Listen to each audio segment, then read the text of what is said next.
Un saludo cordial con todos los estudiantes del preuniversitario Stephen Hawking. Soy el profesor Santiago Ramos y pues vamos a continuar con este ciclo de capacitación para la prueba de ingreso a la universidad. Estamos en el área de razonamiento verbal. Recuerden que es un área que es importante manejarla, pues nos sirve tanto para las pruebas para las universidades públicas, como la que se viene, como para las universidades privadas. Muy bien, entonces continuamos. El módulo 1, recuerden, estamos en lectura comprensiva. Vamos a la sesión de trabajo número 3, concretamente ejercicios. Les había dicho en la sesión de trabajo 2, pues que aquí nos concentraremos ya en el análisis de lo que habíamos nosotros, en la aplicación de las técnicas que habíamos aprendido. Muy bien. Vamos con el subtema 3, análisis y desarrollo de ejercicios modelo. Los ejercicios que van a ver a continuación aparecieron en los simuladores y en las antiguas pruebas de ingreso a la universidad, las ENES. Por lo tanto, se convierten en un buen referente para lo que muy probablemente vayan a tener que resolver en la prueba que se avecina. Ahora, las técnicas que hemos aprendido en la sesión de trabajo 2 más los conceptos de la sesión de trabajo 1, vamos precisamente a ver su utilidad de dominarlas y de manejarlas. Muy bien. Entonces vamos concretamente. Pónganse cómodos y prepárense. Recuerden que en Hawking Online y Hawking Presencial te enseñamos de una manera sencilla y práctica. En esta sesión de trabajo 3, pues vamos a hacer una breve recapitulación. Recuerden, en la sesión anterior que hicimos, aprendimos 3 técnicas infalibles para identificar la idea principal, tesis, postura e hipótesis. Recuerden que yo a estas 3, para facilitar un poco las clases incluso, ¿no?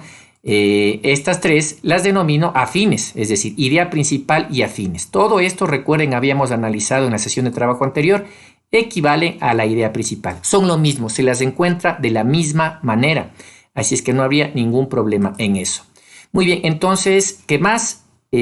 ¿Cuáles fueron esas 3 técnicas que aprendimos? Recuerden la técnica de 3 cuadrantes y flujo de ideas, la técnica de identificación de conectores opositivos y la técnica de identificación de noticias generales y científicas. Brevemente, recuerden esta técnica que me dice, para los que no vieron las anteriores sesiones les recomiendo, pero a manera de síntesis, la técnica de 3 cuadrantes me dice que yo divido imaginariamente un texto en 3 cuadrantes y me concentro en la manera como arranca. ¿Por qué? Porque es muy probable que el autor haya empleado el modelo analítico para colocar en el primer cuadrante la idea principal.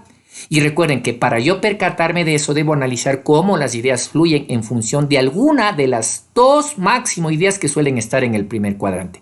Cómo fluyen, y si hay un flujo que se relaciona con una de esas ideas, estamos ante un texto de modelo analítico y por lo tanto con idea principal al inicio. Vimos la técnica de identificación de conectores opositivos. Recuerden, un conector opositivo establece un antes y un después. Por lo tanto, recuerden, bien analizado ese conector puede determinar que a continuación del mismo venga la idea principal. Ahora, recuerden que yo les había señalado, no siempre ocurre eso. Y en la sesión de trabajo 2 analizamos cuáles eran esos casos en los que no es necesariamente los opositivos cumplen ese papel. Pero es muy importante esta técnica, pues que nos pone en alerta de la presencia de estos conectores precisamente en el texto.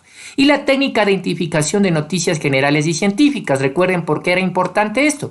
Puesto que les había dicho que en las pruebas se suelen utilizar muchas noticias y habíamos visto que las noticias básicamente están redactadas obedeciendo a un modelo analítico. No siempre. Les di las herramientas en la sesión anterior para que aprendan a distinguir y pues en el caso de este tipo de productos, las noticias generales y científicas, lo que había que tener muy claro es que la idea principal, esté donde esté, siempre lo constituirá el acontecimiento noticioso. Eso en las noticias generales. Y en las noticias científicas, recuerden que les dije, ¿cuáles son esos acontecimientos noticiosos? Inventos, descubrimientos, hazañas, fracasos, hipótesis, básicamente, ¿no? Todo esto que forma parte del mundo científico. Entonces, eso es lo que hay que concentrarnos en buscar como idea principal en una noticia. Para más detalles, recuerden la sesión de trabajo número 2. Muy bien, avancemos entonces. En esta sesión aplicaremos lo aprendido en las sesiones anteriores en la resolución de 30 ejercicios modelo de identificación de la idea principal y afines. Muy bien. Vamos entonces al grano. Dice, identifique la idea central del texto. La obra de arte ha sido siempre fundamentalmente susceptible de reproducción. Lo que los artistas habían hecho podía ser imitado por otros artistas. Así, los alumnos han hecho copias como ejercicio artístico. Los maestros las hacen para difundir las obras y, finalmente, copian también terceros ansiosos de ganancias. Un tercer fenómeno de igual rango en la época moderna es el proceso que introduce al arte en el horizonte de la estética. Esto significa que la obra de arte se convierte en objeto de la vivencia y, en consecuencia, el arte pasa por ser expresión de la vida del hombre. Vamos a analizar este texto. Miren que si yo abordo el texto sin una guía, como las técnicas anteriores, yo lo abordo así, ¿no? Cojo, leo directamente, pero bueno, ¿y cómo me oriento? He ahí que ahora, en cambio, voy a aplicar las tres técnicas, ¿no? Estos dos primeros ejercicios los vamos a hacer demostrándoles cómo aplico las técnicas, haciendo énfasis en ciertos detalles, y luego, ¿qué haremos? Les expondré a los ejercicios, ustedes podrán poner la pausa en el video para poderlo resolver. Por eso es muy recomendable que tengan un cuadernito en donde vayan poniendo ejercicio 1, ejercicio 2, ejercicio 3. Vayan ustedes marcando la respuesta que consideran luego de poner pausa. Y una vez que ustedes hayan respondido, pues ahora sí le pongan nuevamente inicio al video y vean cuál fue la respuesta que debieron haber marcado y cuál es el razonamiento detrás de haber marcado la respuesta que yo les señalaré como correcta. Ahora, no se preocupen si en el proceso de ir ejercitándose van cometiendo errores. Es bueno, porque eso implica que tenemos precisamente que identificar. Es bueno porque es aquí en donde debemos cometer los errores. Si tienen, por ejemplo, preguntas, no hay ningún problema. Ustedes en el casillero de comentarios abajo del video, pues sin ningún problema las pueden hacer y yo lo responderé a la brevedad posible. Muy bien, entonces, vamos, ya está una vez este texto, apliquemos la primera de las técnicas, ¿no? Entonces es la idea central. Tengo literal A, la actividad humana en el mundo, la definición de la obra de arte, el proceso de elaboración del arte, el hombre en la historia del arte. Vamos, primero, 3 cuadrantes. Divido imaginariamente este texto en 3 cuadrantes. Recuerden que el día del examen tienen que hacerlo de manera automática. No es que van ese día a estar marcando así, eso deben tener claro. Yo lo dejé claro en las sesiones anteriores. Esto es para que se vaya mecanizando estos procesos de razonamiento, para que el día del examen, después de haberlos aplicado en estos ejercicios, se automatice y esto lo hagan en cuestión de segundos. Por eso me tomo aquí el tiempo porque estamos en la fase de práctica. Muy bien, entonces dividido el texto en 3 cuadrantes, me concentro en cómo arranca y dice: la obra de arte ha sido siempre fundamentalmente susceptible de reproducción. Aquí tenemos el tema y aquí tenemos un pronunciamiento concreto sobre el tema. El tema es la obra de arte y dice que ha sido siempre fundamentalmente susceptible de reproducción. Es decir, que las obras de arte en general normalmente han sido fáciles de copiar. Y vean lo que hace a continuación. Habla de los artistas, habla de los alumnos y habla de maestros que precisamente se han dedicado a reproducir, a copiar. Es decir, claramente lo que dice la primera idea. Vemos claro que hasta aquí el primer cuadrante nos dice, mira, esta idea está siendo sostenida por estas otras. ¿Por qué? Porque tanto artistas como alumnos y como maestros han copiado obras de arte con distintos objetivos, como deja claro las ideas del primer cuadrante. Bueno, ahora aquí hay un detalle que quiero que presten mucha atención. Aquí citan a un señor Benjamin, quien se supone es en su libro Discursos Interrumpidos quien hace esta afirmación. Entonces aquí tenemos una parte. Ahora, vemos que al final hay otro autor. Vemos que entonces este texto está conformado por 2 partes. Una primera en la que Benjamin hace sus criterios o establece un criterio o plantea una idea sobre la obra de arte a la que considera fácil de reproducirse y argumenta con esos 3 personajes que la han copiado. Y luego tenemos al señor Heidegger, que veamos qué va a decir. Un tercer fenómeno de igual rango en la época moderna es el proceso que introduce al arte. Tiene algo que ver con este tema, en el horizonte de la estética. Esto significa que la obra de arte, nuevamente miren, es decir, el tema queda claro aquí, es la obra de arte en esta lectura. Se convierte en objeto de vivencia y, en consecuencia, el arte pasa por ser expresión de la vida del hombre. Heidegger en la obra La época de la imagen. Analicemos. Este texto, como ustedes pueden ver, tiene 2 partes. El tema es la obra de arte, porque esto es lo que se presenta como categoría más importante. Ahora, ¿qué detalle aquí? Que la obra de arte está siendo definida desde 2 perspectivas diferentes. La una por Benjamin y la otra por Heidegger. ¿Qué dice Benjamin sobre esto? Ya lo vemos aquí, que las obras de arte son susceptibles de ser reproducidas. ¿Qué dice Heidegger? Que el arte, es decir, las obras de arte expresan la vida del hombre. Entonces, dos posturas diferentes sobre lo que es la obra de arte, o en definitiva, lo que representa el arte en el contexto de una obra artística. Entonces, ¿qué ocurre? Estamos claramente aquí ante un texto que en el primer cuadrante solo se pronuncia un autor sobre la obra de arte, pero en los otros dos cuadrantes vemos que hay otra conceptualización de las obras artísticas. Entonces queda claro que tres cuadrantes me sirvió aquí para mí, para precisamente darme cuenta de ese detalle. No es una sola propuesta que se hace aquí en este texto. De manera artificial, el que diseñó este texto lo que hizo es incluir dos criterios de dos autores diferentes, por eso los cita, que se pronuncian ambos a su manera sobre lo que es la obra de arte. Entonces aquí estamos ante un caso muy particular. ¿Por qué? Porque tenemos en concreto dos autores que se pronuncian sobre la obra de arte.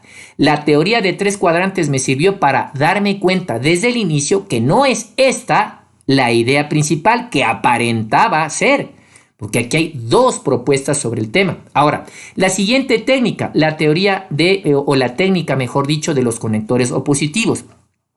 Afortunadamente aquí no hay conectores opositivos, ¿verdad? Lo que significa que no hay un cambio, al menos formulado por un conector opositivo de perspectiva, como para decir, luego de lo positivo viene la idea principal, la tesis o la postura. Así es que esa nos sirvió, ¿por qué? Porque nos permitió percatarnos que es un texto más o menos regular. Y vamos a ver qué características particulares tiene. Y la tercera técnica, análisis de noticias generales y científicas, esto claramente no es una noticia. No, una noticia, recuerden, trata sobre temas de actualidad, de interés general, en los ámbitos político, social, cultural. Alguien dirá, ¿y por qué no puede ser esta una noticia artística? Es que aquí lo que hay es una reflexión de dos autores que alguien las colocó en un mismo texto en torno a qué es la obra de arte. Eso no es considerado una noticia. Las noticias son hechos que están generando la atención actual. Esto es simplemente una reflexión recogida en un texto basada en dos autores. Entonces vemos cómo aquí la teoría más útil, la técnica más útil fue la de los tres cuadrantes. Ahora, ¿qué detalle hay aquí? Y esto quiero que presten mucha atención. Queda claramente que aquí de lo que se trata el texto es cómo en torno a la obra de arte, a ver, vamos a borrar esto, cómo en torno a la obra de arte hay dos pronunciamientos del Benjamin y de Heidegger por otro. Entonces, cuando yo voy al menú de opciones, no trata sobre la actividad humana en el mundo. No trata sobre el proceso de elaboración de arte. Aquí no, el proceso de elaboración de arte significa, bueno, qué condiciones previas debe haber o técnicas, o principios, y en el texto no se está disertando sobre el proceso de la elaboración del arte. Tampoco se habla del hombre en la historia del arte, porque claramente el tema central aquí es la obra de arte y el pronunciamiento que hacen sobre la obra de arte esos dos autores concretos. De ahí que, estimados estudiantes, queda claro que la respuesta en este caso tiene que ser el literal B. ¿Por qué? Porque en efecto, lo que hay detrás de este texto es un intento de definición de obra de arte. ¿Y por qué digo intento? Porque sobre este concepto obra de arte puede haber miles de interpretaciones, pero aquí hay concretamente dos, la de Benjamin y la de Heidegger. Por esto, esta sería, en este ejercicio en particular, la idea principal, porque el texto trata de la definición de obra de arte. Ahora, si ustedes quieren, para ser un poco más precisos, ¿cómo pudo haber sido el literal B mejor redactado? Dos concepciones sobre la obra de arte. Perfecto, porque en efecto son dos autores, pero no importa, no se preocupen. Recuerde que el día del examen usted va a estar expuesto a este tipo de artilugios para que usted se confunda. Entonces es ahí cuando uno tiene que decir, en efecto, no hay más remedio que escoger esta, porque en efecto es un pronunciamiento de dos autores sobre lo que es decir, la definición de la obra de arte. Perfecto. Entonces queda claro que la respuesta en este caso sería el literal B. Muy bien. Vamos al siguiente. Dice, identifique la idea principal del texto. A ver, vamos ahora de manera inversa. No voy a leer, sino que me predispongo a aplicar las técnicas. Vean cómo procedería en la fase de práctica. Recuerden, esto no habría tiempo de hacerlo el día del examen. Pero es por esto que durante la práctica es lo que hay que irla mecanizando para que se vuelvan formas de actuar automáticas. Identifique la idea principal del texto. Divido en 3 cuadrantes imaginarios, bueno, en este caso perfectamente marcados este texto. Me concentro en cómo arranca en el primer cuadro. Veo cómo arranca, qué dice, qué ideas formula. Luego veo cómo las ideas fluyen en función de esas que están formuladas en el primer cuadrante. Luego, siguiente técnica, me percato de la presencia de conectores opositivos. Si es que los hay, pues tengo que ser muy claro en ver qué papel desempeñan. Y tercero, veo si es que esto tiene que ver con alguna noticia, sea general o científica, y me percato, si es que es así, cuál sería el acontecimiento noticioso. Muy bien, dicho esto, entonces procedemos al análisis. Uno escribe a partir de una necesidad de comunicación y de comunión con los demás, sea para denunciar lo que duele o para compartir lo que da alegría. Me concentro y digo, el autor sostiene que la escritura se basa en la necesidad de comunicarse con los demás. Y aquí establece, bueno, ¿y para qué? Sea para denunciar, sea para compartir. Hasta ahí vemos que sí hay una correspondencia en ese primer cuadrante. Se afirma que la escritura parte de una necesidad de comunicación y luego se establece qué es lo que se querría comunicar. En este caso, denuncias o compartir simplemente los pensamientos de uno. Interesante. Veamos qué pasa. Uno supone que la literatura transmite conocimiento y actúa sobre el lenguaje y la conducta de quien recibe el mensaje. Actuar sobre la conducta tiene que ver precisamente la necesidad de comunicación. Cuando uno comunica, como dice la idea con la que arranca el texto, uno busca también de alguna manera permitir o a través del lenguaje poder desarrollar esta influencia sobre los demás. Es decir, esta incidencia sobre la conducta de quien recibe el mensaje. Muy bien. Vemos que lo que está formulado en el segundo cuadrante sí se corresponde con lo que se ha sostenido al inicio. Luego dice, uno escribe en realidad para la gente. Vea, para la gente, es decir, con quien uno se comunica, con quien uno trata de vivir en comunión, a quien uno quiere denunciar, o sea, con quien uno quiere expresar sus denuncias o quien uno quiere compartir lo que uno desea. Entonces dice, no, uno escribe en realidad para la gente, con cuya suerte o mala suerte uno se siente identificado. Miren, los malcomidos, los rebeldes y los humillados de esta tierra. Muy bien, ¿qué hemos visto hasta aquí? Pues hasta aquí hemos visto cómo, en efecto, la idea con la que arranca el autor, esta idea en la que se dice que la escritura nace básicamente como una necesidad de comunicación, es la idea que está sosteniendo a todas las otras ideas. Si se dan cuenta, regresemos entonces al análisis. Esta idea de aquí, que se encuentra en el primer cuadrante, muy contundente, es aquella que se convierte en fundamento para que las demás vayan apareciendo. Es decir, aquí la técnica de los 3 cuadrantes me dice, mira, la primera idea, la que apareció en el primer cuadrante, se ha convertido en un pretexto para que las demás reflexiones aparezcan. Entonces queda claro aquí que 3 cuadrantes es la que nos ha servido muchísimo. No hay opositivos, esto no es una noticia, esto más bien es un ensayo, esto es un ensayo argumentativo en el cual la persona que escribió quiere pronunciarse en torno a lo que implica escribir y establece sus reflexiones en torno a este acto comunicativo. Entonces queda claro, estimados estudiantes, que la respuesta tendría que ser esta, el literal D. La escritura como medio de comunicación. Porque eso es, en resumidas cuentas, lo que todo el texto formula. Ahora, no se olviden, les había enseñado en la sesión de trabajo anterior que una respuesta en un menú de opciones puede estar literal, parafraseada, tipo tema o síntesis. Las 2 respuestas que hasta ahora hemos visto básicamente son respuestas tipo síntesis, recogen la esencia de lo que en general el texto trata, pero aquí tenemos como una referencia muy clara que es la primera idea la que enlaza o la que permite la lógica de aparecimiento de las demás ideas, ¿correcto? Entonces miren cómo tiene mucho sentido y mucha utilidad nuestras técnicas. Muy bien, vamos entonces a la siguiente. Voy a hacer, recuerden, las 5 primeras, luego voy a darles una pausita, voy a hacer silencio para que ustedes puedan poner pausa en el video y lo resuelvan y luego vean cómo es lo que esto debió haberse desarrollado. Muy bien. Vamos con el ejercicio 3. Identifique la idea central que expresa el autor del siguiente texto. Muy bien.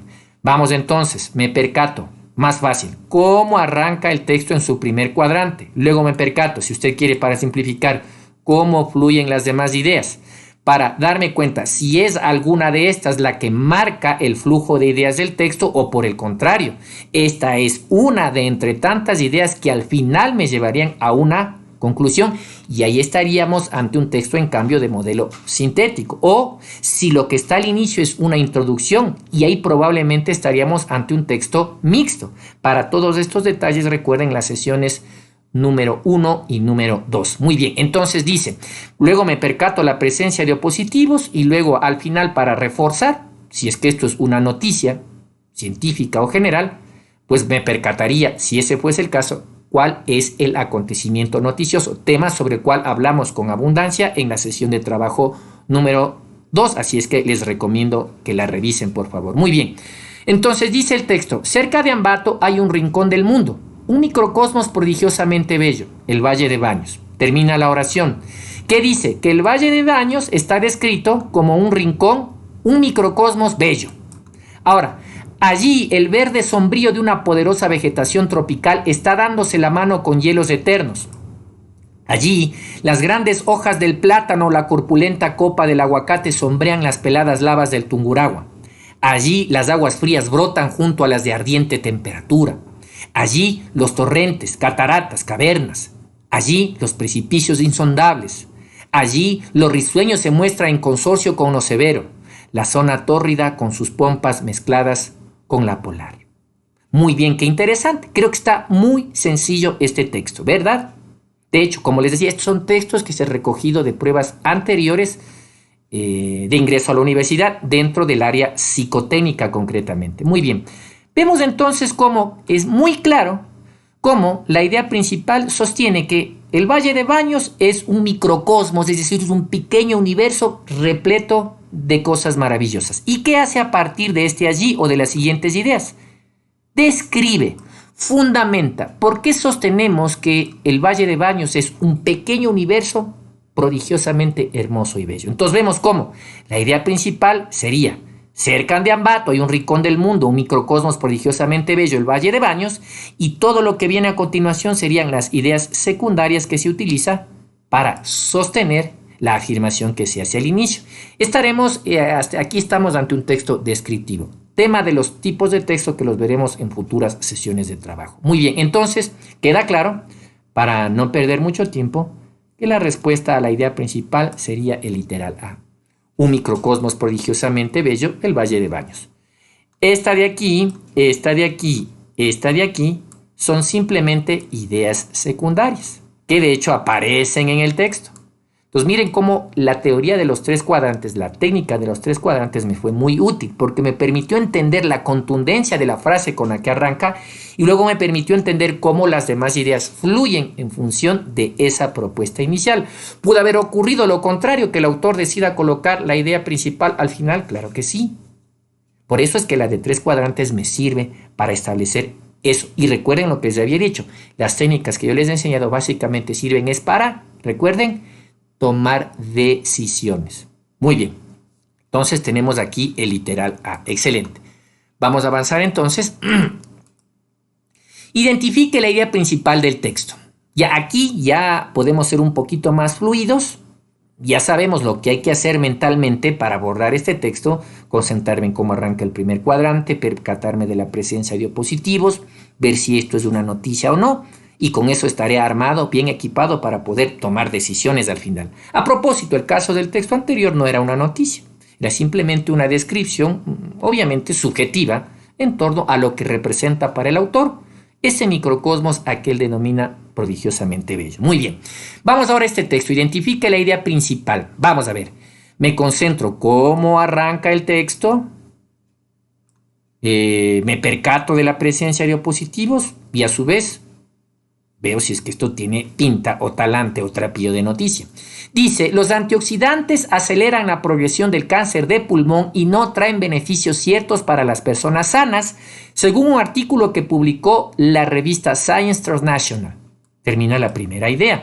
Me dice que estos generan esto y además no sirven para las personas que están sanas. Una afirmación muy contundente. Veamos qué pasa luego.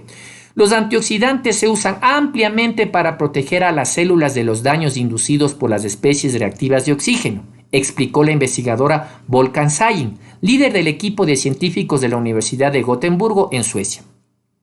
La idea de que los antioxidantes pueden ayudar a combatir el cáncer está profundamente arraigada en la población en general, asevera Sayin. Según el Instituto Nacional de Salud de Suecia, las dosis altas de suplementos de antioxidantes pueden ser dañinas en muchos casos. Analicemos este texto.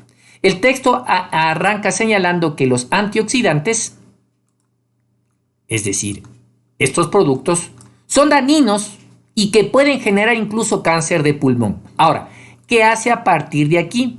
A partir de aquí, esta investigadora dice, sí, es que esto se produce porque la gente tiene la idea, y esto es fácil darse cuenta, según la investigadora, la idea de que los antioxidantes sirven para todo.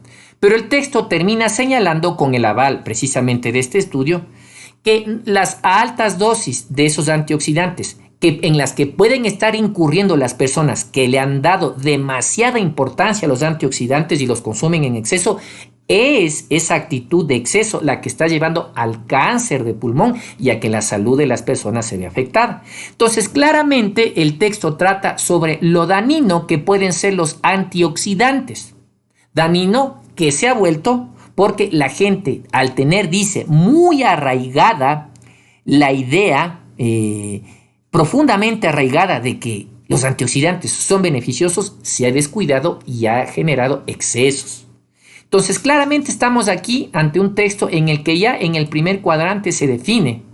Y algo más importante, sí o no, que esta es una noticia científica. ¿Por qué? Porque tenemos a científicos involucrados. Además, tenemos que, para llegar a esa conclusión, se tuvo que haber hecho una investigación que en efecto se ha publicado en la revista Science Transnational, que esto es un indicador para darme cuenta que esta sería una noticia científica. ¿Cuál es el acontecimiento noticioso? Que se ha descubierto que los antioxidantes, mal entendidos por la gente como la panacea para todos sus males, cuando se usan en exceso son dañinos. Listo, entonces estamos aquí ante una noticia científica. Es para mí la técnica que más me serviría para determinar precisamente el hecho de que esta sería la respuesta, ¿verdad? Los antioxidantes pueden ser dañinos para la salud de las personas. Sí, aquí dice, los antioxidantes aceleran la progresión del cáncer de pulmón, pero es que no solo es eso. Dice en general, no traen beneficios ciertos para las personas sanas. Entonces, entre esta idea y esta es la que establece la propuesta más amplia, que significa que los antioxidantes, al demostrarse que causan cáncer de pulmón cuando se los consume en exceso, pues llevan a la afectación de la salud. Entonces, miren cómo estas son ideas secundarias y esta se concentra solo en el aspecto particular, porque la investigación no habla de por qué el antioxidante causa cáncer de pulmón, sino que esa es una de las consecuencias y una de las afectaciones que provoca a las personas que ya gozan de buena salud, pero que pretenden, gracias al antioxidante, supuestamente reforzar esa mejor salud que ya tienen. Muy bien, entonces tenemos el literal A. Avancemos entonces, vamos con la quinta lectura. Dice, identifique la idea principal del texto. Nuevamente, no se olviden, me concentro cómo arranca. Las excavaciones en la meseta de Giza comenzaron en 1988, auspiciada por la Asociación de Investigadores del Antiguo Egipto, de Massachusetts, Estados Unidos. Muy bien, producto de esta actividad, en 2013 los arqueólogos hallaron la denominada Ciudad Perdida de las Pirámides, que contaba con un cementerio lleno de, ¿qué se supone?, de los cuerpos de los constructores de las pirámides como de sus familiares. En el lugar del hallazgo, los especialistas hicieron 2 descubrimientos más: los restos de unos edificios alargados que podrían haber sido galerías usadas por los marineros que viajaban entre Egipto y el Mediterráneo Oriental, o por las tropas que protegían al faraón y su entorno. Y el otro descubrimiento, posibles cuarteles y zonas de esparcimiento para las tropas. Muy bien, claramente aquí por experiencia, y esto lo irán ganando ustedes con la práctica, estamos ante una noticia científica, concretamente del ámbito de la arqueología. ¿Qué dice esta noticia? Que los arqueólogos han hallado algo que denominaron Ciudad perdida de las pirámides. Ese sería, pues, en términos prácticos y sencillos, el acontecimiento noticioso y, por lo tanto, la idea principal. Miren cómo aquí se produjo una cosa bastante interesante. Empezó con esta idea, que las excavaciones de la meseta de Giza comenzaron en el 88. Es decir, aquí hubo un claro intento por parte del que formuló este ejercicio de distraerles. Que ustedes piensen que esa es la idea principal. No, no es esa. Ese es un pequeño antecedente para, en esta noticia científica, claro, contarnos sobre este descubrimiento. Esta ciudad perdida de las pirámides. ¿Y qué hace luego a continuación el autor? El autor a continuación lo que hace es describirnos, contarnos qué otras cosas paralelamente o dentro de estas excavaciones se siguieron descubriendo o para lo que se supone cree que sirvió esta ciudad descubierta. Entonces, miren, tengan mucho cuidado en textos como estos, no es la A. Alguien podría decir, pero esa es la idea con la que empieza, profesor, y usted nos dijo que en el primer cuadrante. No, cuidado. Para eso sirve 3 cuadrantes, también para percatarme de la posibilidad de que no sea la primera idea o las primeras ideas del primer cuadrante las que necesariamente sean el sostén de las demás. Entonces, esta no es, no confundirse. Y aquí está pues claramente cuál es. En el 2013 los arqueólogos hallaron la ciudad perdida de las pirámides, porque dado que esta es claramente una noticia científica, ese es el acontecimiento noticioso. Y recuerden que esa siempre será la idea principal en textos como esto. Los literales C y los literales D son simplemente ideas secundarias que lo que hacen es profundizar, explicar, profundizar qué tiene que ver o qué importancia o cuáles fueron los detalles que hay detrás de este descubrimiento. Muy bien, entonces vamos con el literal B. Ahora sí, a partir de aquí entonces yo paso de diapositiva, les doy un tiempito para que ustedes pongan pausa, la lean en su cuadernito respectivo con el que están procesando estos talleres, estas clases online, pues pongan cuál es la respuesta del ejercicio 6 y posteriormente yo haré el análisis. Muy bien, vamos entonces. Ejercicio número 6 dice, estimados estudiantes, identifique la tesis.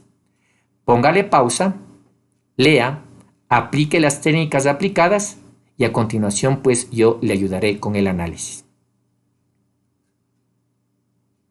Muy bien, entonces después de que usted le puso pausa e hizo el análisis de la lectura, vamos a ver.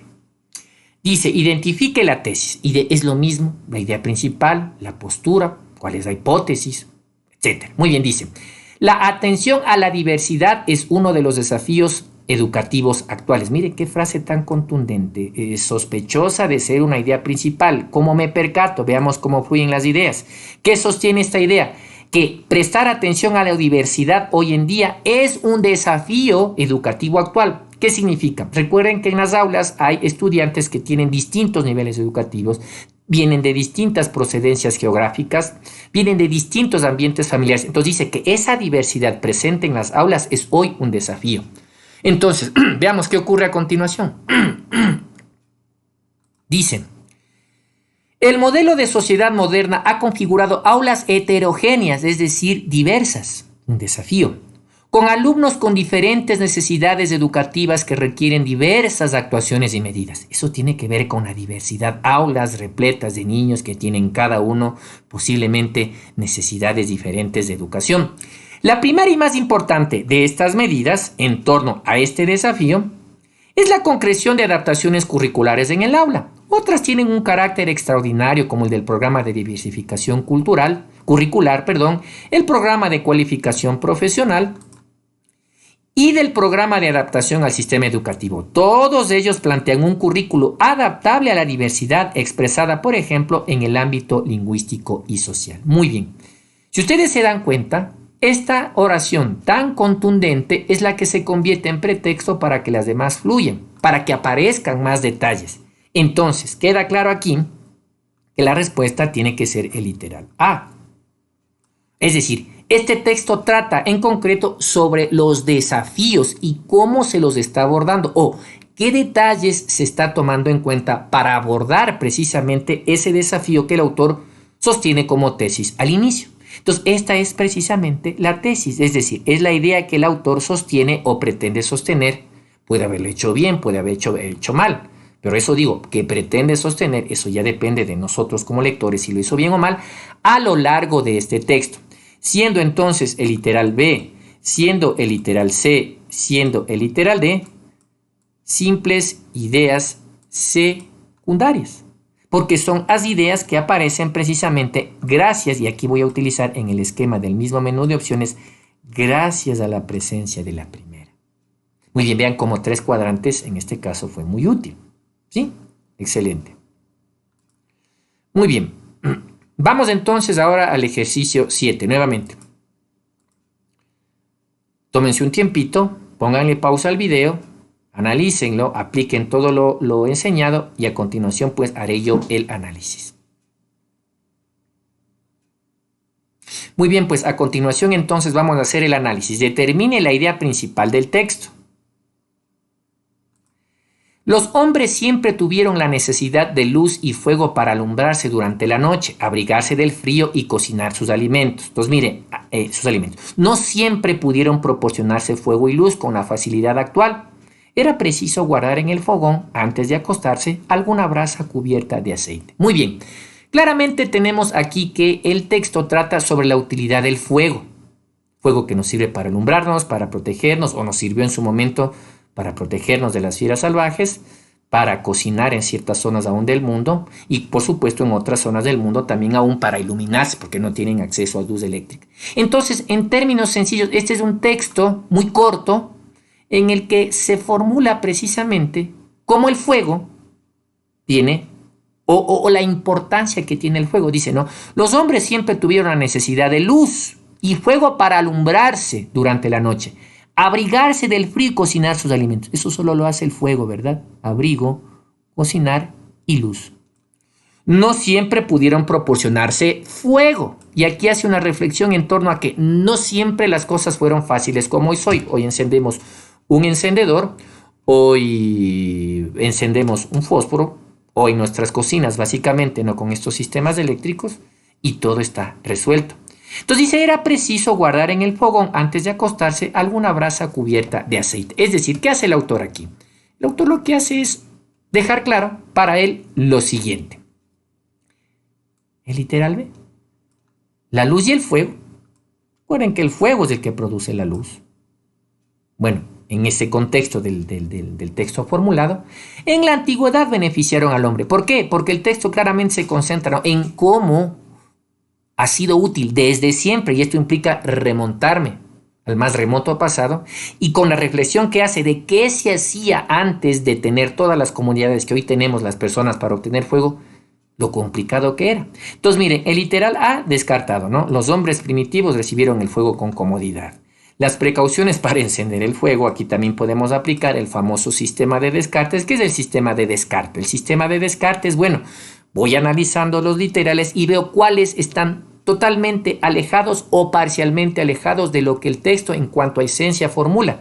No habla sobre las precauciones para encender el fuego, no hablan de la comunidad con la que los antiguos recibieran el fuego, ni tampoco de los alimentos. Entonces, este es otro método también bastante interesante, el método del descarte. Pero lo más importante aquí es precisamente la capacidad de entender en textos tan cortos como este, qué es lo que busca plantear. Nos busca plantear reflexiones en torno al fuego, bueno, y en este caso a la luz, y cómo han sido vitales para el proceso de desarrollo de la humanidad. Entonces, estamos aquí ante el literal B.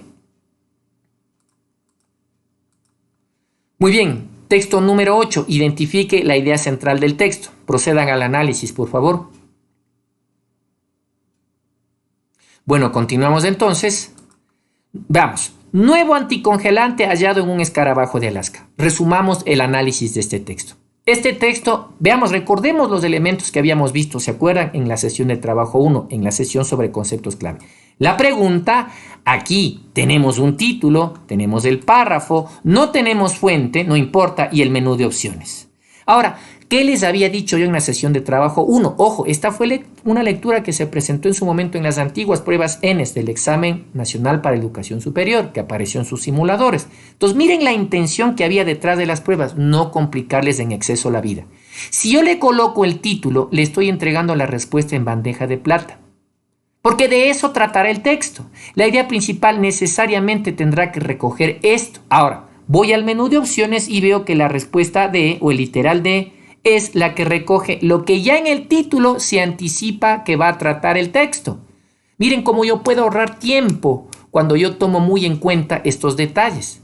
Ahora, solo viendo el título me doy cuenta, y aquí regreso a las técnicas, que esta es una noticia científica, porque me trata de, en este caso, un hallazgo, un descubrimiento. Hallazgo es sinónimo de descubrimiento. Entonces, se ha hallado en un escarabajo de Alaska una molécula anticongelante, que como se dice en el texto, puede servir para usos comerciales, que además su composición molecular la facilita la posibilidad de que se le aproveche comercialmente a esta molécula. Y se me ocurre, especulemos, ¿para qué serviría una molécula natural ubicada en este tipo de animalito? Pues me serviría para fabricar unos aerosoles que, no sé, esperjeados en los parabrisas o algún tipo de máquina que las desperje sobre las alas podrá, de los aviones, por ejemplo, impedir que a elevadas altitudes o en climas hostiles muy fríos no se congelen.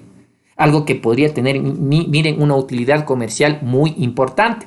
Entonces, para no alargarnos más, miren cómo yo no tuve la necesidad de leer el texto. Porque ¿qué he hecho? He aprovechado el valor del título y además he aprovechado el hecho de que estamos ante una noticia científica. Ahora, suponiendo que aquí se hubiese presentado un conector opositivo, si es que el conector positivo hubiese estado presente y con el fin del que ya hemos analizado anteriormente, cambiar la perspectiva inicial del texto, obviamente, si es que ese hubiese sido el caso, el título debió haber sido otro. Pero queda claro que incluso estando un conector opositivo, se supondría que esto que está en el título debería haber venido después, para que el título se corresponda con el texto. Entonces, en otras palabras, es un texto muy sencillo que, si ustedes lo leen con mayor detalle como lo hicieron, van a darse cuenta que básicamente la idea principal, en este caso, el periodista ya la colocó al inicio, ya está en el título y lo que ocurrió a continuación son los detalles en torno a esa idea. Entonces, nuevamente, el literal D sin ningún problema. Muy bien. Avancemos entonces.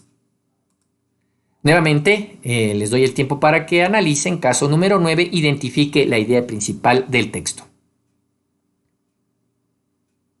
Muy bien dicho esto, vamos a avanzar. Identifique la idea principal del texto. Hemos progresado muy deprisa. Veamos qué pasa con este de aquí. Técnica, recuerden, de los opositivos. Hemos progresado muy deprisa, pero nos hemos encarcelado a nosotros mismos. Sí hay una contraposición, miren. Algo muy positivo como progresar, contrastado gracias al pero, algo negativo como un encarcelamiento. Obviamente un encarcelamiento de tipo metafórico, no literal. El maquinismo, es decir, que forma parte del progreso. El maquinismo es toda esta corriente en la cual la máquina reemplaza no reemplaza, asiste cada vez más, recuerden, con la primera y luego con la segunda revolución industrial, asiste cada vez más la mano de obra humana. El maquinismo, que crea abundancia, paradójicamente nos deja necesidades. Miren cómo el autor, gracias al pero, está estableciendo contrastes. El progreso como algo bueno, pero lo que nos deja de malo. El maquinismo nos ha creado abundancia y aquí habría un imaginario opositivo, pero nos está dejando paradójicamente en necesidades. Nuestros conocimientos nos han hecho cínicos. Ahora en cambio, miren, aquí se está concentrando ahora solo en lo negativo. Más que dice, nuestra inteligencia duros y secos. Entonces dice, los conocimientos nos han hecho cínicos. Nuestra inteligencia duros y secos. Se concentró a partir de aquí en la versión negativa, tanto del progreso como del humano y su accionar en el mundo.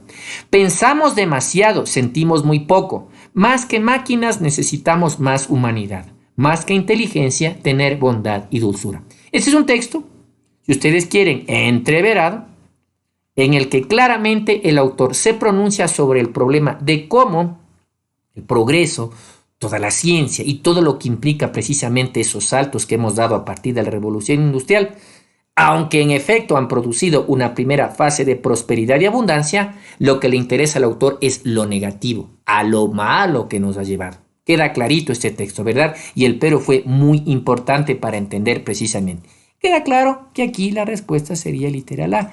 El advenimiento del progreso, la palabra advenimiento significa la llegada del progreso, nos ha deshumanizado. Aunque en ningún momento se dice de manera literal en alguna frase en concreto esa oración, pues es lo que el autor trata de transmitir. Por eso les decía, estamos aquí ante un texto entreverado, es decir, de modelo cuadradito, ¿se acuerdan para los que vimos el tema de las arquitecturas? Y en cuyo caso el literal A se convierte en la síntesis. Dicho en unas palabras concretas, ¿a qué es lo que el autor le apunta con su reflexión en este texto? Cómo el progreso nos ha deshumanizado. Palabra deshumanizar que sustituye todas estas expresiones. Por eso les decía, esta sería una idea de tipo sintética, una respuesta de tipo sintética, resumida.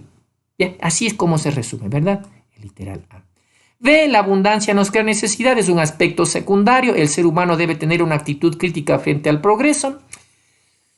Esto ya veremos en algún momento, en otras de las sesiones veremos cómo esto puede actuar como inferencia. Y la inteligencia es un peligro para la humanidad. No, aquí en ningún momento el autor de este texto quiere decir ni remotamente los peligros de la inteligencia. Nos quiere dar a entender de cómo en la vida paradójicamente convivimos con abundancia gracias a las máquinas, gracias a la inteligencia, pero cómo esas han tomado la posta y han generado sociedades menos empáticas y menos humanizadas. Pero no implica, y sería incluso una sin sentido, que en el texto a alguien se le ocurriera plantear los peligros de la inteligencia. La inteligencia por defecto es positiva. Que la utilicemos para fechorías u obras encaminadas al daño a los demás, eso no implica el cuestionamiento de la inteligencia, sino de su empleo. Por eso, de plano, la C tiene que descartarse. C, D y B se descartan. Muy bien. Vamos al texto 10. Nuevamente, por favor, con base en el texto, identifique la idea central. Muy bien, continuemos entonces. Dice, la frase ¿por quién doblan las campanas? Procede de una meditación del poeta inglés John Donne, quien afirmó, recuerden, voy a aplicar 3 cuadrantes, me dice que hay una frase y el autor de este texto va a interpretar qué significa esa frase. La muerte de un hombre me disminuye porque estoy involucrado con la humanidad. Por eso no preguntes por quién doblan las campanas, doblan por ti. Es decir, hasta aquí el autor dice, hay una frase que traducida sería, ¿por quién estarán sonando las campanas?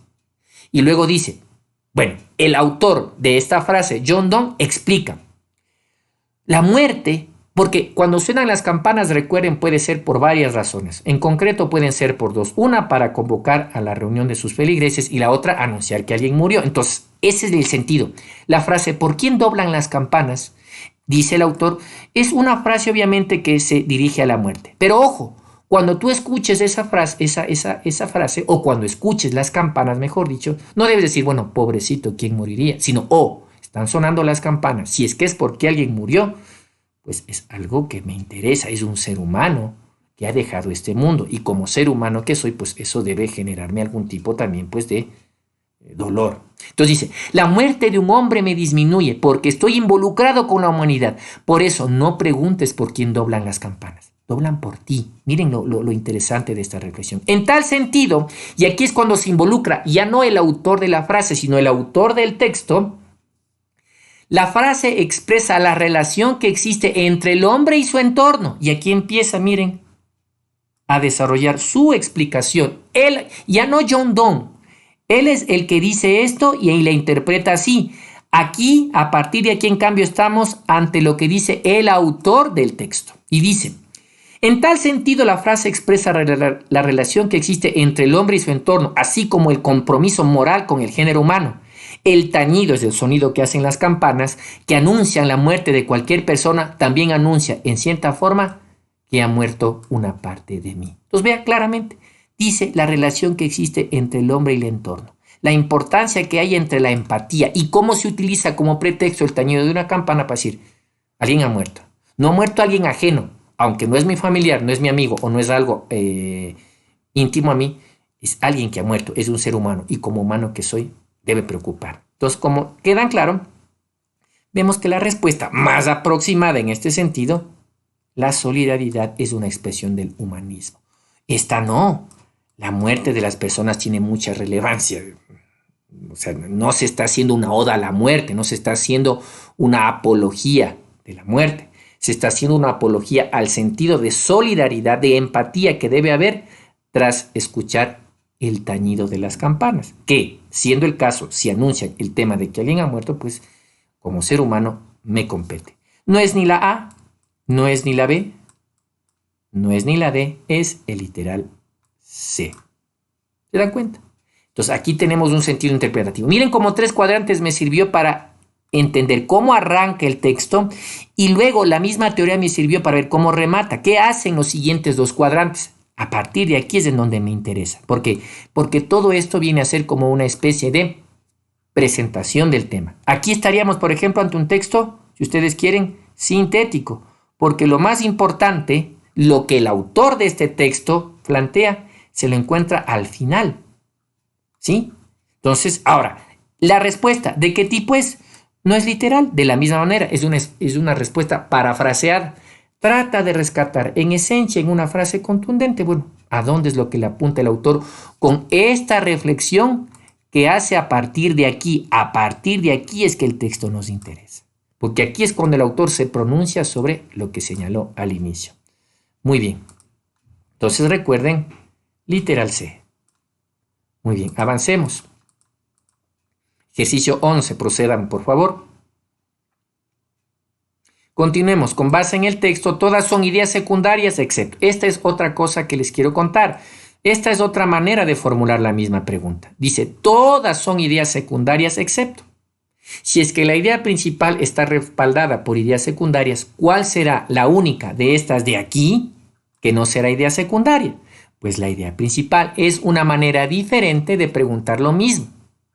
Sí, es una manera al revés. En vez de decirle, identifique la idea principal, le dice, ¿cuál de las siguientes no es idea secundaria? Que es lo mismo, ¿verdad? En otras palabras. Bueno, ¿qué ocurre aquí? El estudio del movimiento se refiere al cambio de ubicación en el espacio y en el tiempo, tal como es medido por un observador físico. Por lo general, el cambio de ubicación puede verse influido por las propiedades internas de un cuerpo o de un sistema físico. Incluso el estudio del movimiento en toda su generalidad lleva a considerar el cambio de dicho estado físico. La descripción del movimiento de los cuerpos físicos se denomina cinemática y es una disciplina que pretende describir el modo en que un determinado cuerpo se mueve y las propiedades que tiene dicho movimiento. La física clásica nació estudiando la cinemática de cuerpos rígidos. Aquí tenemos claro que el tema es el movimiento. Y de hecho, para que aparezca la reflexión sobre la cinemática, primero tenemos que hablar del estudio del movimiento. Por eso, en este caso, la idea principal está en el literal A. ¿Por qué? Porque el texto trata sobre el estudio del movimiento y las derivaciones que gracias a ese estudio se han producido. Y una de esas derivaciones es, por ejemplo, el aparecimiento de otro campo de estudio conocido como cinemática. Pero esta es la idea que se convierte en pretexto para el surgimiento de las demás. Por eso, no hay duda alguna, aquí la definición sobre el estudio del movimiento, en general, es la que permite que posteriormente aparece la reflexión sobre la cinemática. Así es que cuidado, alguien pueda confundirse y decir, ¿y por qué no la sé? Es que aquí el texto no trata sobre la cinemática en particular. La cinemática como parte de un estudio más amplio al que se dedicaron los científicos mucho más antes, concentrada básicamente en el estudio del movimiento. Sí está claro. Entonces descartamos B y descartamos D. Perfecto. Vean cómo aquí yo ya he mecanizado, ya está interiorizadas las técnicas, ya no tengo que estarme matando precisamente explicando, ni ustedes tampoco, espero con el tiempo, en todos esos detalles. Ya eso se va incorporando a su sistema de análisis de textos. Vamos al siguiente texto. Procedan, por favor. Muy bien, continuamos. Dice, identifica la idea principal del texto en una narración, bien sean de personas o, como en el caso de las fábulas, de animales que asumen cualidades humanas. El éxito está en hacer que el personaje se vuelva interesante, ¿Cómo? Al describir con exactitud lo que representa en el ambiente narrativo. A ver, aquí qué dice. En una narración, no importa sobre la que ésta trate, ¿cuál es el secreto? Dice, el éxito está en el interés del personaje en torno a la descripción del rol que representa en la narración. Este es un texto cortito que probablemente no era necesaria la aplicación de alguna de las técnicas. ¿Por qué? Porque aquí de lo que se trata es entender. Concretamente el autor dice, bueno, nos estaría diciendo, en otras palabras, ¿cuál es el éxito detrás de una buena narración? ¿Y cuál es el éxito? Pues describir con exactitud lo que cada personaje desarrolla dentro de una narración. Muy bien, entonces, ¿cuál sería la respuesta? Tenemos el literal B. Hay que describir adecuadamente lo que los personajes representan en la narración. ¿Para qué? Para que sea exitosa. Listo, no importa que esta expresión éxito no esté involucrada en la idea, porque esa es la parte central del texto. ¿Cómo? ¿Qué recomienda el autor en torno a lo que sería un buen rol de un narrador, de un personaje en una narración? Y eso lo recoge el literal B. Miren cómo aquí, este texto muy sencillo, no ameritaba entrar en más detalles con respecto a alguna técnica en particular. Muy bien. Avancemos. Texto número 13. Elija la frase que representa la idea principal del texto. Procedan, por favor. Continuemos entonces. Muy bien, la respuesta aquí es de literal C, ¿verdad? Ahora, ¿por qué? Porque el autor empieza formulando una situación y luego establece que es exactamente lo que debería ser uno si lo que quiere es establecer un juicio sobre las personas. Muy bien, entonces el autor en términos concretos plantearía, la empatía es la clave para establecer juicios sobre la conducta de alguien. Estamos aquí ante un texto en el que dice, esto es lo que no se debe hacer. Ahora, ¿qué es lo que hay que hacer si es que se trata de incurrir en un juicio de valor? Esto. Entonces vemos claramente que aquí estamos ante un texto más bien de carácter sintético. Entonces aquí el autor formula, bueno, si tú quieres pronunciarte sobre alguien y su conducta, pues primero, como dice al final, en términos metafóricos, lleva sus mocasines, es decir, ponte en su lugar. Entonces tenemos, esto no puede ser la respuesta. ¿Por qué? Porque esta es una expresión metafórica. Llevar sus mocasines. Mocasines son estos zapatos que no se usa cordones. Entonces, esto que está entre comillas es una expresión metafórica. Tienes que llevar sus zapatos para entenderlo. Más formal sería, tienes que vivir su vida para entenderlo. Por eso se utilizan estas expresiones metafóricas, llevar sus mocasines. En una idea principal, en este caso, no podría ser la respuesta una frase metafórica, porque esto es simplemente parte del condimento que el autor le da dentro del texto. Aquí hay un planteamiento más formal que obviamente se lo recoge en el literal C. Ni B ni D. Muy bien.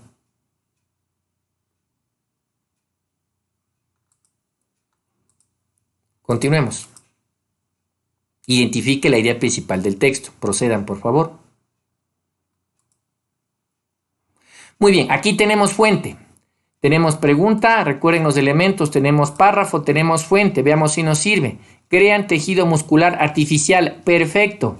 ¿Para qué más nos ha servido la fuente? Para inmediatamente intuir que estamos aquí ante qué, dada los elementos que forman parte de la fuente, estamos claramente ante una noticia científica, en la que dicen las palabras clave de la fuente, crean tejido muscular artificial capaz de regenerarse.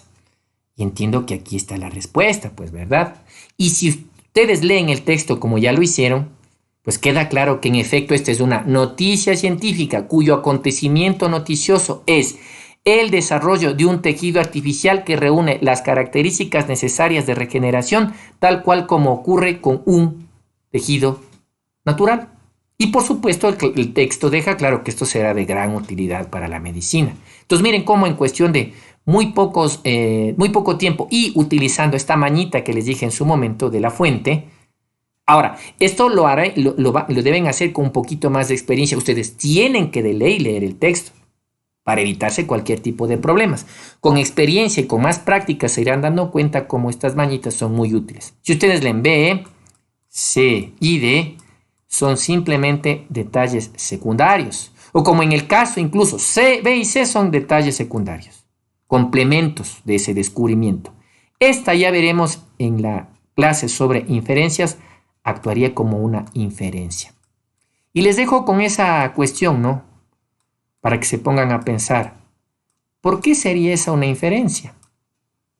En su momento, pues, como les digo, veremos por qué. Muy bien, siguiente texto. Identifique la idea central del texto. Procedamos, por favor. Continuemos. El individuo educado es aquel que reconoce la legitimidad de toda ley que le impone un comportamiento admisible y aceptable por todos, es decir, un comportamiento racional y razonable.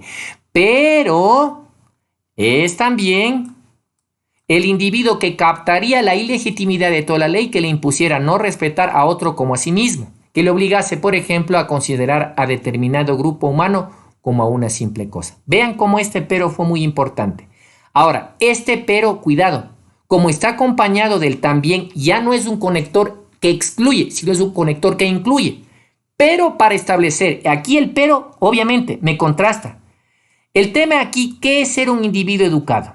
En la primera parte, antes del pero, dice que un individuo educado, ser, en resumen, respetuoso de la ley. Pero, curiosamente, ser educado también es aquel que irrespeta la ley cuando ésta es ilegítima o impone cosas inmorales por su respeto. Sí, el pero establece un antes y un después, pero el acompañado del también le convierte al pero en un conector, o sea, en un grupo de conectores que le dan un talante inclusivo. En otras palabras, el individuo educado sería aquel que respeta la ley, pero también sería aquel que la juzga de ser necesario con tal de no incurrir en problemas morales. Por eso, la respuesta que recoge lo que el texto formula es el literal D. Ahora, si ustedes aplican 3 cuadrantes, se darán cuenta que es muy útil para ver cómo arranca el texto, ver que el texto no se concentra en solo hablar de lo bueno de respetar la ley como individuo educado. Segunda técnica, el pero me sirve para establecer que hay un contraste, pero aquí el también, curiosamente, lo incluye. Entonces, ser educado es tanto lo uno como lo otro. Por eso el literal de recoge cuáles serían esas dos facetas acordes a una persona que se considere educada. A, B y C son aspectos secundarios. Ejercicio número 16. Identifica la idea principal del texto. Procedamos.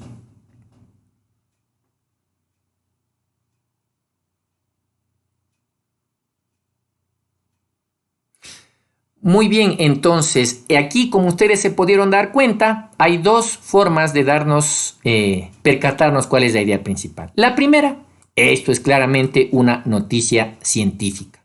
El acontecimiento noticioso es cómo un grupo de jóvenes ganaron el Premio Nacional de Tecnología de Alimentos. Y es más, aquí en las palabras clave de la fuente también tenemos precisamente ese detalle. Entonces, sin mayores complicaciones, el literal A. Miren cómo la técnica de las noticias científicas, la técnica de o la mañita de fijarme en la fuente y el tener claros los conceptos de lo que es una noticia, de lo que es un acontecimiento noticioso. ¿Por qué? Porque en esta noticia científica, ¿cuál es el acontecimiento noticioso? El que un grupo de estudiantes de la Facultad de Biología de esa universidad ganaron el Premio de Tecnología y Alimentos. Ahora, ojo, alguien dirá, pero no es el invento, es decir, esta bebida de amaranto, la que debería ser la idea principal. Ese no es el descubrimiento, sí, pero el periodista claramente lo que hace aquí es resaltar el hecho de que no interesa tanto el descubrimiento, sino a lo que llevó ese invento, mejor dicho, la entrega de un premio. No se olviden de eso. Muy bien. ¿Qué más? Continuamos entonces con el texto número 17. Muy bien, entonces procedamos con este texto. Dice, la idea principal claramente en este texto, como ustedes pueden ver, es el literal B. ¿Por qué? Porque precisamente el texto trata en torno a cómo en el Ecuador, precisamente en esta década en particular, se produjo precisamente este cambio de concepción en torno a lo que es ser joven. Creo que para todos queda claro cómo me fue muy útil la teoría, la técnica de los 3 cuadrantes, ¿verdad? No hubo conectores opositivos. Esto no es una noticia, esto más bien es un ensayo en torno al rol de los jóvenes a lo largo de las distintas décadas. Podría ser ese el tema. Y vemos que tanto la A como la C como la D simplemente son aspectos secundarios de este texto, ¿verdad? Muy bien. Continuamos entonces. Vamos con el texto número 18.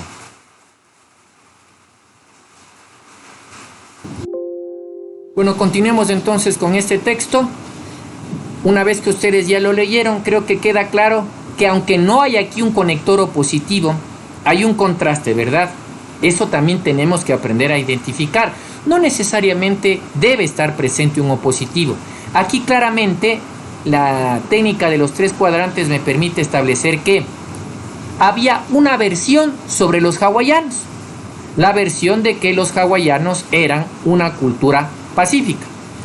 Pero, tras hacer otros análisis, resulta que no ha sido una cultura pacífica, sino ha sido una cultura llena de guerras y de violencia. Entonces, aunque no hay un conector opositivo, la práctica que uno va desarrollando le permite concluir que, bueno, aquí claramente hay un contraste entre una versión probablemente errada de los hawaianos y la versión real sobre los hawaianos. Es decir, que no es que han sido pacíficos, sino que han sido una cultura bastante inclinada a la guerra. Entonces, mire, la A es la que mejor recoge lo que este texto intenta plantear, que no es la versión común que se tenía de los hawaianos antes de la llegada de los europeos, que de hecho, queda claro, los hawaianos han sido una cultura bastante guerrerista y combatida. Y bueno, los detalles en torno al por qué ha sido así, usted los puede ir encontrando en el desarrollo del texto, ¿verdad? Muy bien.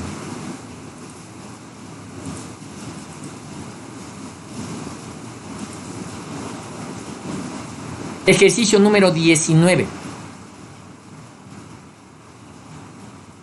Muy bien, entonces queda claro, no estamos aquí, podría decirse que estamos aquí ante una noticia de carácter científico, una noticia que formula cómo el código braille, que se creía solo servía para una determinada función, resulta que también ha tenido que ver para la escritura musical. Qué interesante. Entonces, como ustedes ven, esta es la idea que recoge, en esencia, lo que plantea el texto. Cuidado, aquí hay un sin embargo, no confundirse. Este sin embargo solo está diseñado para vincularse a esta idea del texto, a esa idea secundaria muy particular del texto. Entonces, veamos.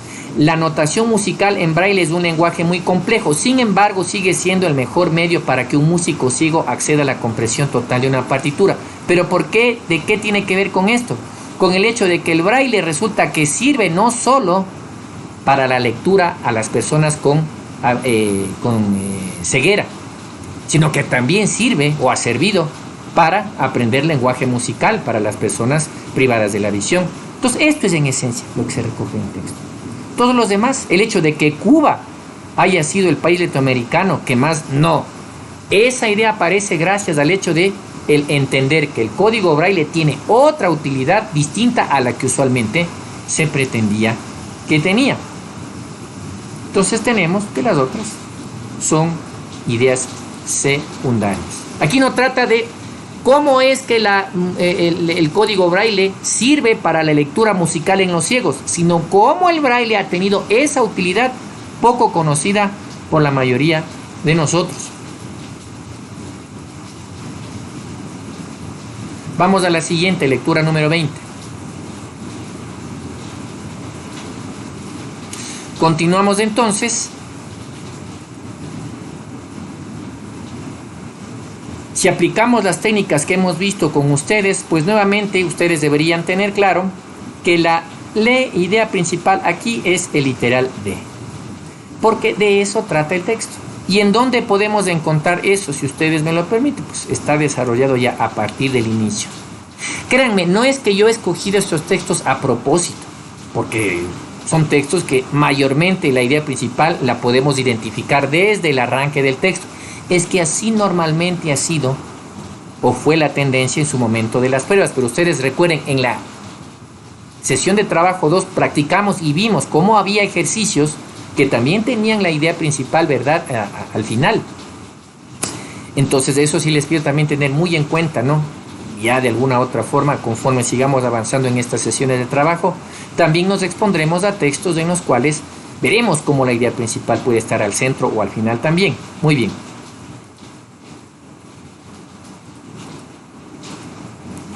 Con base en el texto, identifique la idea principal. Procedamos, por favor.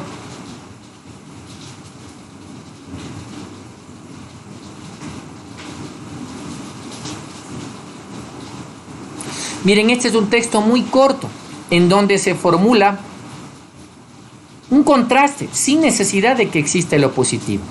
Dice que ya hay una conciencia sobre el tema del efecto invernadero. ¿Qué es lo que se propone? Para mitigarlo, se propone cambiar de un combustible fósil como el petróleo, que es el que genera la contaminación que a su vez ha provocado este efecto invernadero. Se propone pasar a combustibles no fósiles. Ejemplo de no fósiles, el etanol. Pero el autor aquí es como que hubiese un imaginario positivo. Pero, y esto es muy importante que ustedes aprendan también a jugar con estas posibilidades, suponiendo, no está, pero miren, yo podría ponerlo, pero el problema sería la futura demanda.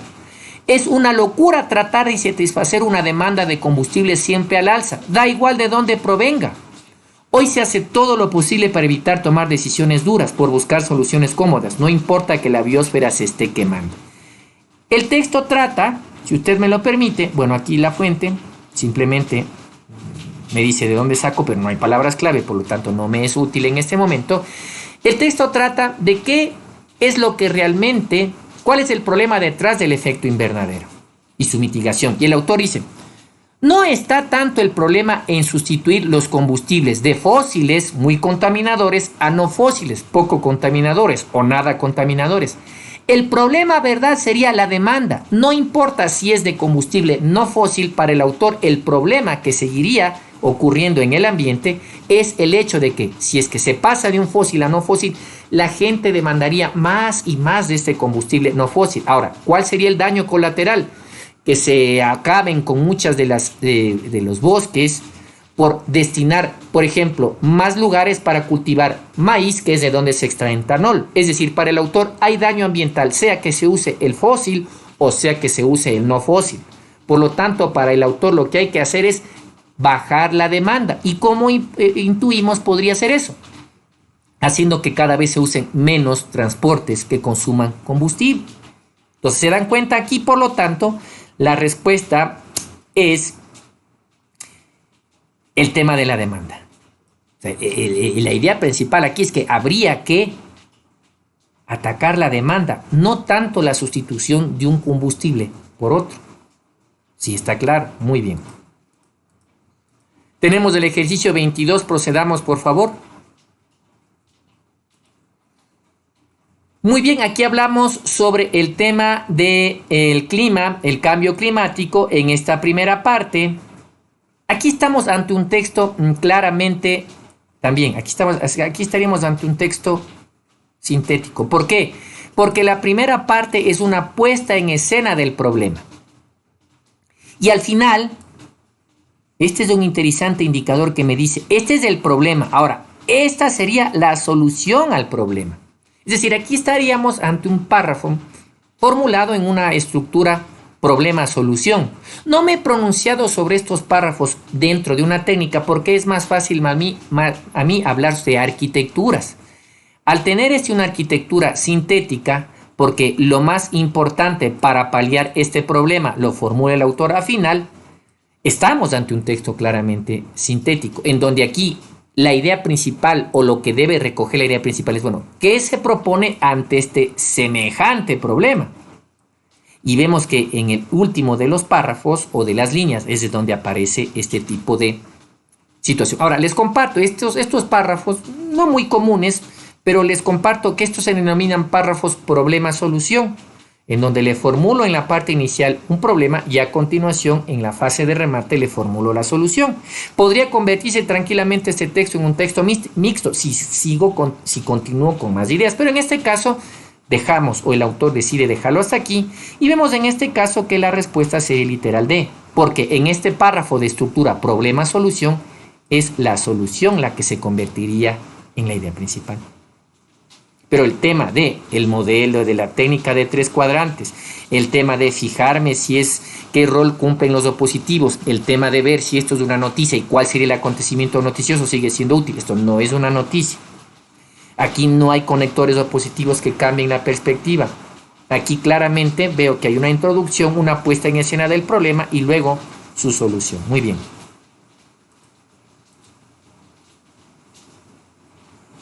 Siguiente texto.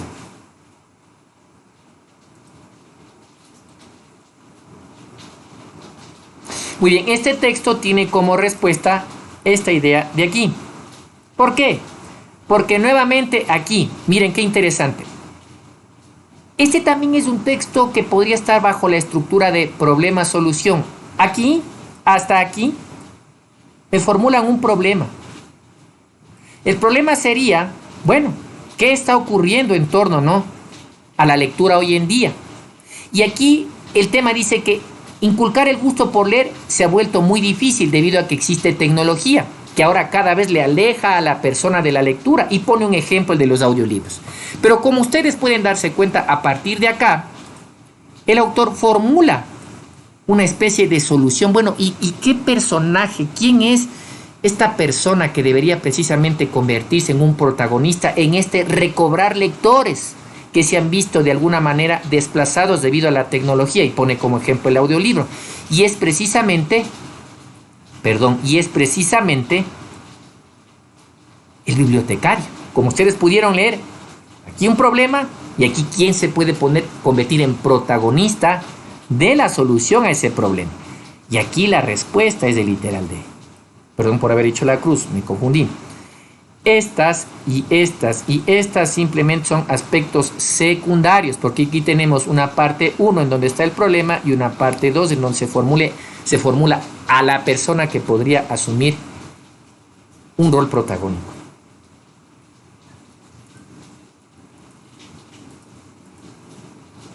Muy bien, identifique la tesis en el siguiente ensayo. Procedamos, por favor. Bueno, aquí analicemos este texto con una pregunta. Se supone que cuando un texto inicia con una pregunta que es poesía, lo que se trata es de encontrar qué respuesta tentativa, provisional o contundente da el autor a esa pregunta. Puede ser muy concreto o puede dejar abierta la respuesta. Ahora, ¿qué ocurre aquí en el texto una vez que ustedes lo leyeron? Vemos que el autor utiliza a Octavio Paz. No es Octavio Paz el autor de esto. El autor de esto, es decir, el señor Ferrater, utiliza a Octavio Paz para desarrollar una reflexión en torno a este tema. Ahora dice que el señor Octavio Paz dice que poesía es una recreación y una revelación de lo existente. Miren este pero. Y aquí es cuando Ferrater dice, pero en realidad no está hablando de poesía, que es lo que queremos saber, ¿verdad? Y luego el autor dice, poesía es, y empieza a pronunciarse el autor, es diferente a poema. Y dice, el concepto poesía es abstracto. Dicho en otras palabras, el autor no es que tiene un concepto personal de poesía, pero sí tiene al menos 2 conceptos claves para intentar dar respuesta a esa pregunta. Primero, poesía no es poema. Y el concepto poesía que pretendemos definir aquí es abstracto. Entonces tenemos claramente que la respuesta es que sería una respuesta sintética, resumida. Es decir, el texto trata, bueno, el señor Ferrater, ¿qué cree que es poesía? Utiliza a Octavio Paz para cuestionar su concepto de poesía y luego Ferrater establece su propia versión de poesía, a la que considera abstracta y de difícil diferenciación, mejor dicho, de fácil diferenciación con respecto a un poema. No de fácil, pero de claramente diferente a poema. Aquí está recogida de manera sintética la respuesta. Todo esto son aspectos secundarios. Muy bien, avancemos entonces. 25. Procedamos. Este texto tiene como título Sorprenderse, tiene una fuente, tiene el párrafo, tiene obviamente la pregunta, el menú de opciones, los elementos completos. Ahora, el título simplemente es una expresión. Entiendo que el texto trata sobre el acto de sorprenderse. La fuente dice una historia de las emociones. Ah, qué interesante. Entonces, las fuentes me sirven para entender que tiene que ver sorpresa y emoción. Interesante. Miren esos elementos de juicio. Ahora, como ustedes pudieron leer el texto, la respuesta claramente la encontramos aquí. Este es un texto mixto. El tema aquí es, bueno, ¿qué es la sorpresa? Este acto de reaccionar sorprendidos, absortos ante algo. ¿Qué es sorprenderse? ¿Es una emoción, la formula el autor en esta pregunta, o es un estado de ánimo? No nos interesa lo que dice Darwin. Ojo, esto es un autor al que el que escribe el texto, el señor Walton, utiliza. Pero a mí no me interesa la respuesta de Darwin, me interesa lo que Walton crea, que en definitiva es el autor del texto. Entonces Dalton utiliza a Walton, a Darwin y al señor Ekman para sostener el hecho de que el acto de sorprenderse es una simple emoción, expresada de manera sintética en la respuesta en el literal C. Entonces tenemos una respuesta sintética que recoge en esencia, de manera resumida, lo que el autor formula. El tema sobre ¿qué significa el acto de sorprenderse? ¿Una emoción? ¿Un estado de ánimo? Conclusión para el autor, la sorpresa es una emoción más, que él utiliza ese criterio basado en lo que Darwin y Ekman ya consideraron hace tiempo en torno a esta forma de reaccionar en particular. Muy bien. Recuerden que yo aquí las técnicas estoy aplicando ya, y eso al nivel a que ustedes deben llegar. A ese nivel en el que las cosas se aplican, repito, ya de manera casi que mecánica y automática. Texto 26, procedamos por favor. Aquí estamos claramente ante una noticia del ámbito social. ¿Sí? Entonces recuerden, una noticia tiene un lead y tiene el desarrollo. El acontecimiento noticioso es que de esta cantidad de taxis, ya tienen instalado el taxímetro homologado. Es decir, un taxímetro homologado es un sistema para registrar los kilómetros que un taxi recorre, en función de eso hacer el cobro. Pero homologado significa que todos los taxis van a tener de ahora uno solo, para que no haya unos que tengan una marca y otros otra, y esto generar posibles manipulaciones al sistema. Ahora, luego aquí me habla sobre el plazo, me habla sobre el pronunciamiento del señor Jorge Mera, quien a su vez habla sobre y por qué en Guayaquil dice no están todavía todos o la mayoría de sus agremiados, por qué no están todavía con el taxímetro homologado. Pero eso no es la noticia es que de esta cantidad, ya tienen instalado esto. Claramente entonces estamos aquí con la respuesta sería esta. Este es el acontecimiento noticioso. 32.023 vehículos ya tienen instalado el taxímetro homologado. Aunque en Guayaquil, según el señor Jorge Mera, están experimentando problemas en torno a obtener este sistema, eso es un aspecto secundario. Porque si esa fuera la noticia, el periodista habría colocado esto en el párrafo inicial. Así es como procede la lógica de la escritura periodística. Recuerden que hablamos sobre eso. Texto número 27, procedamos por favor. El texto 27 se lo analiza así. La respuesta tenemos claramente que aquí es la A. ¿Por qué? Aquí tenemos dos partes. Una primera en la que se establece un criterio simplista en torno a que el proceso de lectura es algo sencillo, y una segunda parte en donde el autor de este texto se pronuncia y dice, no, leer es esto. Y eso que el autor considera leer en contraste a lo que la mayoría ha creído, se lo recoge en el literal A, ¿verdad?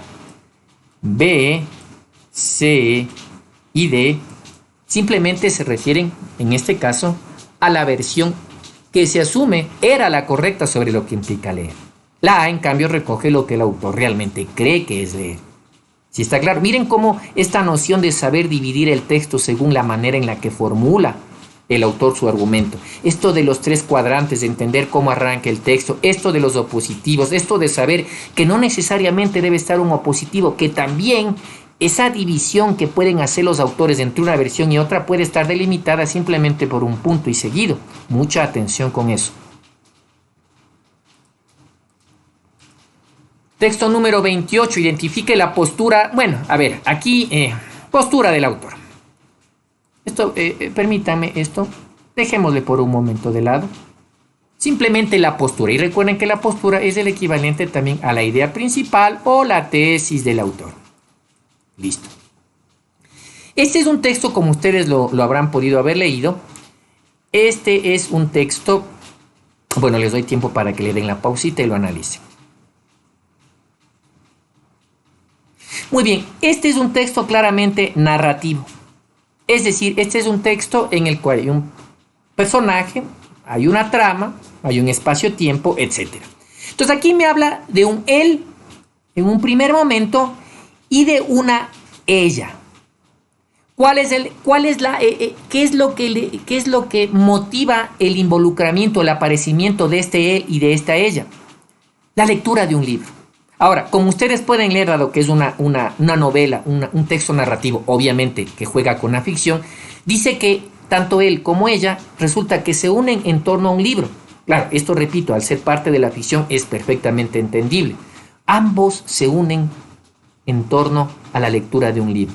Entonces, dado que este es un texto narrativo, esencialmente entreverado, ¿qué debo hacer con un texto entreverado? A ver, bueno, ¿cómo se resume el argumento de este texto narrativo? ¿Qué es lo que busca mostrar el autor? Pues miren, el texto lo que busca es mostrar esto. Cómo la lectura puede conectar a personas separadas por el tiempo. ¿Sí o no? Dos personas en espacio-tiempos diferentes, recuerde, recalco, es una narración ficticia, y que encuentran a un libro y a su lectura como un pretexto para vincularse. No tiene que ver con esto es muy secundario, el acceso a un mismo libro. No, es cómo el libro permite el vínculo espacio físico entre dos personas. No, esto se refiere solo a ella. Y esto aquí no es un texto desarrollado con el fin de demostrar, por ejemplo, el machismo que había en la época medieval. Supongo que tiene que ver mucho con esa época. No tiene que ver por ahí. Es una narración ficticia en donde, como queda claro, dos personas se vinculan gracias a la lectura. Lectura número 29. Procedamos, por favor. Mire, aquí hay una pregunta también. Muy interesante. Todas son ideas secundarias del texto, excepto, ya le expliqué en un ejercicio anterior que esta es una manera diferente de decir señor, señorita, identifique cuál es la idea principal. Queda claro que aquí, con tres cuadrantes, me doy cuenta que el autor habla del señor, la genialidad de este autor. Luego se pronuncia en torno a esta genialidad a propósito de su nueva novela Mu. Entonces, todas son ideas secundarias excepto ¿cuál? La B.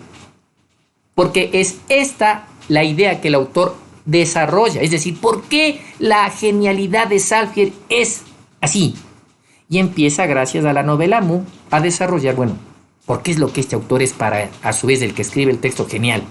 Entonces, miren, todas son ideas secundarias. Esta es idea secundaria, esta es idea secundaria, esta es idea secundaria, excepto esta, que asume el rol de idea principal, porque es la idea que está siendo sostenida con las demás ideas secundarias, es decir, con A, C y D. ¿Sí está claro? Y finalmente, pues, a la lectura número 30. Procedamos, por favor. Muy bien, este texto tiene un título bastante sugerente, Vidas Paralelas, probablemente muy poco útil para identificar la idea principal, muy abstracto, muy simple. La fuente aquí no me sirve, concretamente es el texto. ¿De qué trata el texto? El texto trata de cómo un grupo de escritores alertan a los lectores de su libro de que Han escrito sobre la vida de Alejandro y de César, pero ¿qué nos advierten? Nos advierten que ellos no han hecho desde la perspectiva tradicional, es decir, hablar sobre las guerras, sino que ellos más bien, ¿qué han hecho? Se han concentrado en su aspecto cotidiano, sus aspectos muy particulares. Por eso los autores inician el texto como haciendo una especie de advertencia, es decir, no nos reprochen a quienes nos leen si ustedes no van a encontrar en el texto que hemos escrito hazañas. ¿Y cuál es el argumento? Bueno, ¿por qué?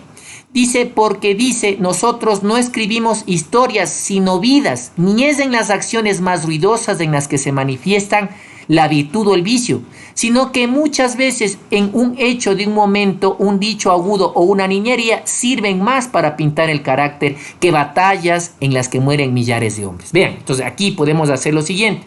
Es un texto que se divide en dos partes. Una especie de advertencia. Este sería claramente un texto mixto, ¿no? En donde en la parte introductoria nos hacen una advertencia, luego dicen por qué no van a hacer lo que ya se ha hecho sobre Alejandro y César, hablar sobre sus batallas y hazañas, sino que van a concentrarse sobre vidas, sobre sus características, sobre su carácter. Y a continuación, pues, tratan de argumentar por qué han hecho eso. Un texto mixto, en donde obviamente la respuesta sería en este caso el literal B.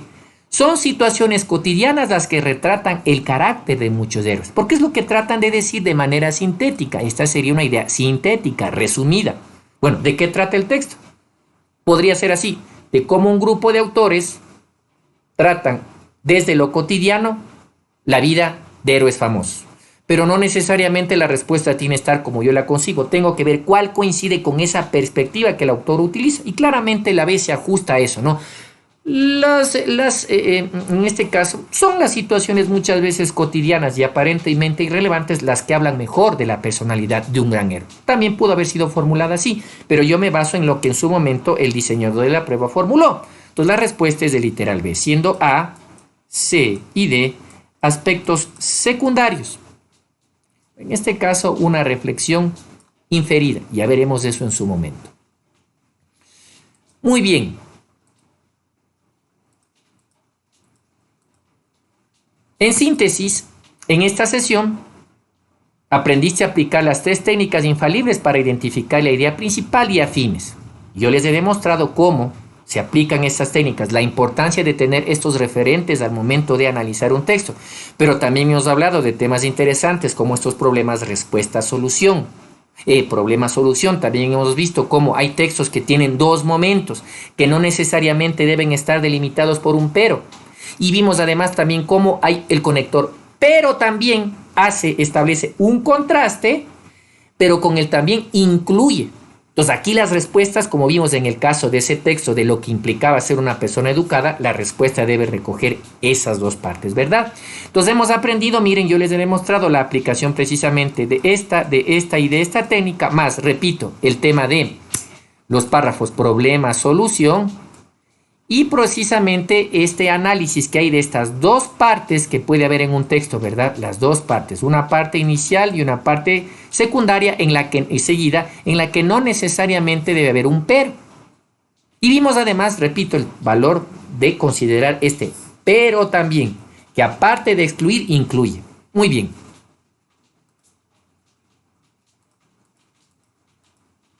Fin de la sesión de trabajo número 3. Felicitaciones, has aplicado las técnicas aprendidas en ejercicios modelo y estás listo para más desafíos. Aquí no terminan los ejercicios, no se preocupen, esta es apenas una primera parte. Avanzaremos en una posterior sesión con más ejercicios para ir precisamente afinando sus capacidades de análisis. No te pierdas la sesión de trabajo número 3. Bueno, en esta sería la 4. Ahí nos dedicaremos a seguir practicando con ejercicios que van a demandar mucho más de ti. Gracias por formar parte de esta aventura intelectual. Y recuerda que en Hawking Online y Hawking Presencial te enseñamos de una manera sencilla y práctica. Hasta la siguiente sesión. Soy el profesor Santiago Ramos y un gusto haber compartido con ustedes esta oportunidad de trabajo.